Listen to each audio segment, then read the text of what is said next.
Hello વિદ્યાર્થી મિત્રો, એજ્યુકટેકનો ચેનલમાં આપનું સ્વાગત છે। આજે આપણે શીખીશું ધોરણ 7 વિષય ગુજરાતી તારીખ 5-10-2024ના રોજ લેવાયેલી એકમ કસોટીની સંપૂર્ણ પ્રશ્ન બેંકનું સોલ્યુશન। વિદ્યાર્થી મિત્રો, આપેલી પ્રશ્ન બેંકમાંથી જ આપની એકમ કસોટી પૂછાયેલી હશે। તો ચાલો શીખીએ 5-10-2024ની એકમ કસોટીની સોલ્યુશન।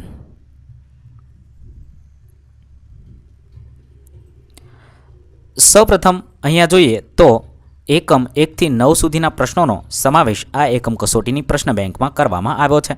પ્રશ્ન નંબર 1, નીચે આપેલ વિભાગમાંથી કોઈપણ એક વિભાગ પસંદ કરી માગ્યા મુજબ જવાબ લખવાનો છે।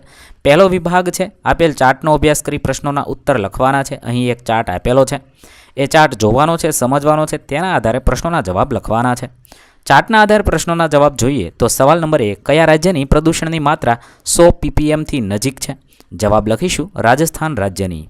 સવાલ નંબર 2, સૌથી વધુ અને સૌથી ઓછા પ્રદૂષણની માત્રા વચ્ચેનો તફાવત કેટલો છે? 80 છે। 3, તમે ઉપરના પૈકી કયા રાજ્યમાં વસવાટ કરવાનું પસંદ કરશો? કેમ? અમે ગુજરાત રાજ્યમાં વસવાટ કરવાનું પસંદ કરીશું, ત્યાં પ્રદૂષણ ઓછું છે એટલા માટે। સવાલ નંબર 4, કયા રાજ્યના પ્રદૂષણની માત્રા સૌથી વધુ છે? દિલ્હીમાં પ્રદૂષણની માત્રા સૌથી વધુ છે। 5, કયા રાજ્યના પ્રદૂષણની માત્રા સૌથી ઓછી છે? ગુજરાત રાજ્યના પ્રદૂષણની માત્રા સૌથી ઓછી છે। ત્યારબાદ બીજો વિભાગ છે, અહીં આપેલ ચાર્ટના આધારે પ્રશ્નોના જવાબ લખવાના છે। અહીં એક ચાર્ટ આપેલો છે, તે ચાર્ટ જોઈએ, સમજીએ અને તેના આધારે પ્રશ્નોના જવાબ લખીએ। સવાલ નંબર 1, રાહુલ પ્રિયા કરતાં કઈ રીતે અલગ પડે છે? રાહુલની ઊંચાઈ 3 ફૂટ અને 4 ઇંચ છે, જ્યારે પ્રિયાની ઊંચાઈ 3 ફૂટ 5 ઇંચ છે। રાહુલનું વજન 37 કિલો અને પ્રિયાનું વજન 32 છે। રાહુલના ઘરના સભ્યોની સંખ્યા પ્રિયાના ઘરના સભ્યોની સંખ્યા કરતાં વધારે છે, આ રીતે અલગ પડે છે। સવાલ નંબર 2, કોષ્ટકમાં સૌથી મોટું કુટુંબ કોનું છે? રમેશનું કુટુંબ સૌથી મોટું છે। 3, કોષ્ટક પૈકી કોના ઘરે ગાડી છે? પ્રિયાના ઘરે ગાડી છે। 4, કાવ્યા કરતાં પ્રિયાનું વજન કેટલું વધારે છે? કાવ્યા કરતાં પ્રિયાનું વજન 2 કિલો વધારે છે। 5, જાનકીના ઘરે એક કરતાં વધારે વાહનો કેમ હશે? જાનકીનો પરિવાર ખેતી સાથે જોડાયેલો હોવાથી તેમની પાસે ટ્રેક્ટર હશે, આ ઉપરાંત મુસાફરી કરવા માટે બાઇક અને સાયકલ હશે, એટલા માટે વધુ વાહન હશે। ત્યારબાદ વિભાગ ત્રીજો જોઈએ, આપેલ માહિતીનો અભ્યાસ કરી તેના આધારે પ્રશ્નોના જવાબ લખવાના છે। સમ્રાટ અશોકનો જૂનાગઢનો શિલાલેખ છે, તેના વિશે માહિતી છે, તેના આધારે પ્રશ્નોના જવાબ લખીએ। સવાલ નંબર 1, શિલા પર લખાયેલ લેખને શું કહેવાય? શિલા પર લખાયેલ લેખને શિલાલેખ કહેવાય। બીજું, ગિરનાર પર્વતની તળેટી કયા જિલ્લામાં છે? ગિરનાર પર્વતની તળેટી જૂનાગઢ જિલ્લામાં છે। 3, શિલાલેખની ભાષા કઈ છે? શિલાલેખની ભાષા બ્રાહ્મી લિપિ અને પ્રાકૃત ભાષા છે। 4, જેમ્સ પ્રિન્સેપ કોણ હતા? આ શિલાલેખ ઉકેલનાર સૌપ્રથમ વ્યક્તિ જેમ્સ પ્રિન્સેપ હતા। 5, આ શિલાલેખમાંથી શીખવા જેવી કઈ બાબત છે? આ શિલાલેખમાં હિંસાથી દૂર રહેવા, ઔષધીય વનસ્પતિનું વાવેતર કરવા તેમજ અરસપરસ સંપ કેળવવો જેવી બાબતો શીખવવામાં આવી છે। ત્યારબાદ પ્રશ્ન નંબર 2, નીચેનામાંથી કોઈપણ એક વિષય પસંદ કરી માગ્યા મુજબ જવાબ લખવાના છે। 1, નીચેની વિગત આધારિત સંવાદ લખવાનો છે। 2 બહેનપણીઓ ઘણા દિવસે એકબીજાને મળી છે, તો તેમની વચ્ચે કેવો સંવાદ થશે તે નોંધવાનું છે। હું અહીંયા નમૂનારૂપ સંવાદ લખું છું, તમે તમને મનગમતો સંવાદ લખી શકો છો। સ્થાન છે કાફેમાં, 2 બહેનપણીઓ મળી છે। નીના કહે છે, નમસ્તે નીલા, કેટલા મહિનાઓ પછી દેખાઈ, ક્યાં હતી? નીલા કહે છે, અરે નીના, તું જાણતી નથી, નોકરીના કામે ખૂબ જ વ્યસ્ત હતી, હવે જ થોડો સમય મળ્યો છે। નીના કહે છે, સારી વાત છે, પણ તું નોકરીની સાથે બાકીના બધાને ભૂલી ગઈ છે? ત્યારે નીલા કહે છે હસીને, બસ બસ, આવું કાંઈ નથી, તારા વિશે કહે, શું ચાલે છે? નીના કહે છે, અરે મારા તો શાંતિભર્યા દિવસો છે, એમની તૈયારી કરું છું। નીલા કહે છે, વાહ, એમ કઈ વિષયમાં? નીના કહે છે, ઇતિહાસ। નીલા, સરસ, એવું કર, હવે તો લંચ સાથે કરીએ, મારે ઘણી બધી વાતો કરવાની છે। નીના, બરાબર, ચાલ। આવી રીતે તમે કોઈ પણ સંવાદ લખી શકો છો। મેં અહીંયા જે સંવાદ લખ્યો છે એ જ સંવાદ લખવો જરૂરી નથી। ત્યારબાદ બીજું છે, નીચેની વિગત આધારિત નિબંધ, મોબાઈલની મજા। આજના ટેકનોલોજીયુક્ત યુગમાં મોબાઈલ ફોન માનવ જીવનનો અભિન્ન ભાગ બની ગયો છે। વ્યસ્ત જીવનશૈલીમાં મોબાઈલ ફોન કંઈક એવી સુવિધા આપે છે કે તેનાથી પ્રત્યેક જણને રોજિંદા કાર્યો સરળ અને ઝડપી બની જાય છે। મોબાઈલની મજા ત્યાં છે જ્યાં તે એકમાત્ર સંચાર સાધન નહીં, પરંતુ જીવનના દરેક ક્ષેત્રે મદદરૂપ બને છે। ક્યારેક ઘરે બેઠા આપણને દૂરસ્થમાં રહેલા પોતાના સગા સંબંધીઓ સાથે વાત કરી શકીએ છીએ અને ક્યારેક ઓનલાઈન બિઝનેસ, શોપિંગ, બિલ ભરીને સમય બચાવીએ છીએ। આ રીતે તમે મોબાઈલ વિશે ડિટેલમાં લખી શકો છો। વિડીયો લાંબો થવાને કારણે તમે વિડીયોને પોઝ કરી જવાબ લખી શકો છો। ત્યારબાદ ત્રીજું છે નીચેની વિગતના આધારે પત્રલેખન કરવાનું છે. તમે કરેલ પ્રવાસનું વર્ણન કરતો પત્ર તમારા મિત્રને લખવાનો છે. અહીંયા તમારે તમારું સરનામું લખવાનું છે. તમે ગમે તે તારીખ જે દિવસે લખો છો તેની તારીખ લખશો. ત્યારબાદ તમારા મિત્રનું નામ, સંબોધન, આ રીતે તમે પત્ર ડિટેલમાં તમે કરેલા પ્રવાસ વિશે તેના વિશે લખશો અને પત્ર લખશો. ત્યારબાદ નીચે તમારું નામ લખી તમારા મિત્રને તમે આ રીતે પત્ર લખી શકો છો. વિડીયોને પોઝ કરી જવાબ લખી શકો છો. ત્યારબાદ પ્રશ્ન નંબર 3, નીચે આપેલ વિભાગમાંથી કોઈ પણ એક વિભાગ પસંદ કરી માગ્યા મુજબ લખવાનું છે. પહેલો વિભાગ છે નીચેનામાંથી નામયોગી ઓળખાવો, તો જવાબ થશે માંથી, વિના એ નામયોગી છે. ત્યારબાદ બીજું છે બહેને ટપાલ મારફત રાખડી મોકલી હતી, વાક્યમાંથી નામયોગી ઓળખાવો, તો મારફત એ નામયોગી છે.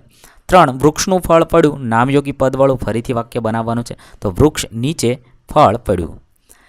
4, મુસાફરી તો રેલવે દ્વારા જ થાય. 5, માટે નામયોગીનો ઉપયોગ કરી વાક્ય બનાવો, તો આ પુસ્તક તારી માટે રાખ્યું છે.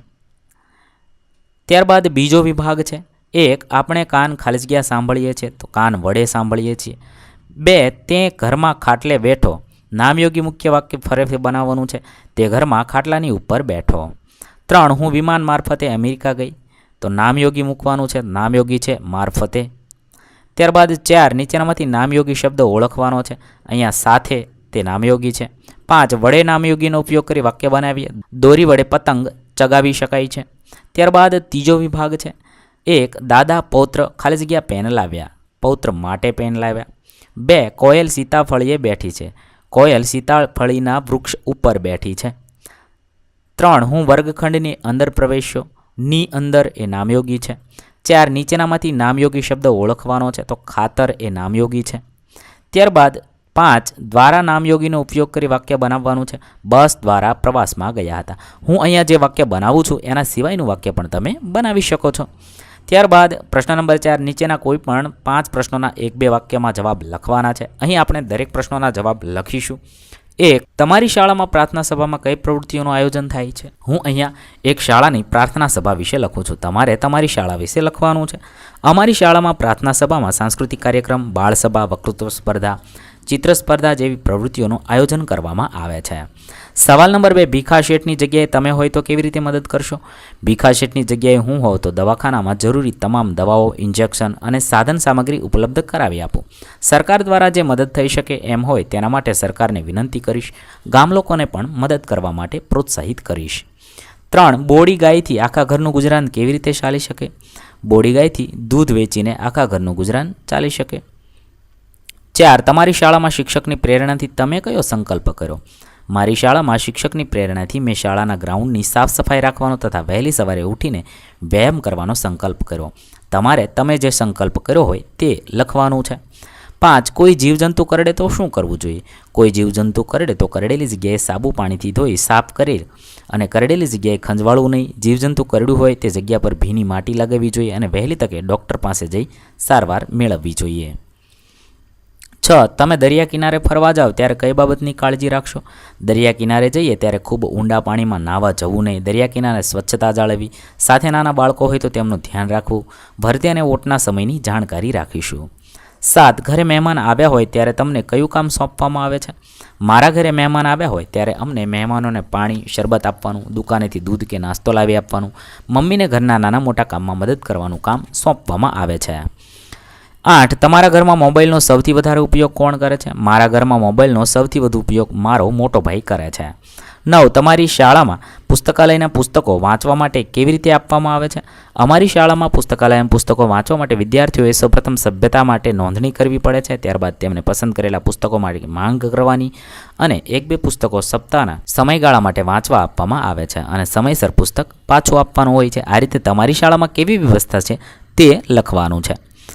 10, કુદરત આપણા જીવનમાં કઈ રીતે ઉપયોગી છે? કુદરત આપણને ઘણી રીતે ઉપયોગી છે, જેમ કે સૂર્યનો પ્રકાશ જીવનમાં ઉર્જા આપે છે, વરસાદથી ખેતીનો પાક ઉગે છે, પશુ પંખી અને જીવમાત્ર માટે વૃક્ષો તેમજ વન ખૂબ જ ઉપયોગી છે. કુદરત દ્વારા જ આપણને હવા, પાણી અને ખોરાક જેવી મૂળભૂત જરૂરિયાત પૂર્ણ થાય છે.